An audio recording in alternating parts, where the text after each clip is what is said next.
Hi, and welcome to eNotary Log's Tip of the Month, Unlock and Select Signers. When the notary is ready for the participant to sign the document, they will first need to choose a signer and unlock their screen. This gives the notary full control of who is signing the document. Step 1 is to locate the Lock checkbox and Not Set dropdown on the notary's toolbar. Step 2, click the dropdown to choose the signer. If there are multiple signers, you'll be able to choose who is signing at that time during the session. Step 3. If the lockbox is checked, click on the checkbox to uncheck it.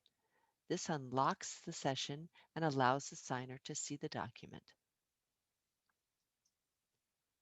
Once the signer's name is selected and the lockbox is unchecked, the signer will be prompted to enter his or her PIN number.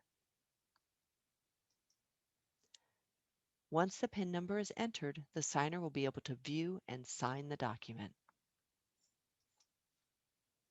Thank you.